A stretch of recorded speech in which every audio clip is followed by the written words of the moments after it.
Баршаңызға сәлем. Бүгін мен сіздермен жылқының қарнынан жасалатын бұқтырманың рецептімен бөлісемін. Бізге қажетті 1 килограмм қарта және 2 жуамыз қажет.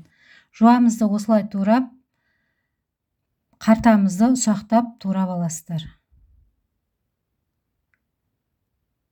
Қызып тұрған қазанымызға майымызды құйып, жуамыз бен қартамызды салып, араластырып қуырамыз. Сіздерде жылқының қарны болмаған жағдайда кез келген малдың қарнын пайдалансаңыздар болады. Үстінен тұз бұрышымызды және өздеріңіз қалаған дәмдеуіштеріңізді қосып пайдалансаңыздар болады. 1 қасық томатымызды қосып, жай отта тағы да қуырамыз.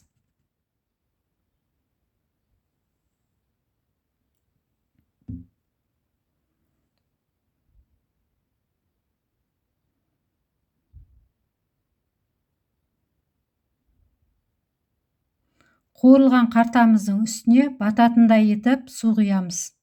Суымыз бір қайнаған соң, жай отта 1 сағат пісіреміз.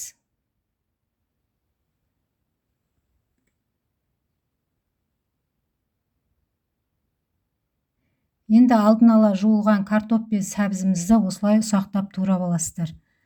Менде 1 килограмм картоп пайдаландым. Біздің қартамыздың суы азайған жағдайда үстіне қайнаған су құйып, қартамыз бататындай болып тұру қажет. Үстіне сәбізімізді және картопымызды салып, дәміне қарай тұз бұрыштарыңызды салып, 35-40 минутта жай отта бұқтырып пісіріп аласыздар. Біздің тамағымыз дайын. Осылай тарелкамызға салып, әсемдеп, дастархандарыңызға ұсынсаңыздар болады.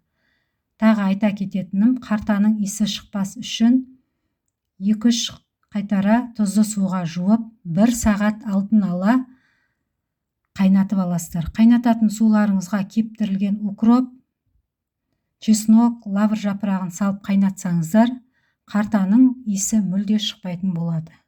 Менің арнама жазылмаған болсаңыз, арнама жазылып, мені қолдап өтіңіздер. Алдағы уақытта үй жағдайында жасалатын ерекше рецепттермен бөлісетін боламын. Назарларыңызға рахмет, ас болсын.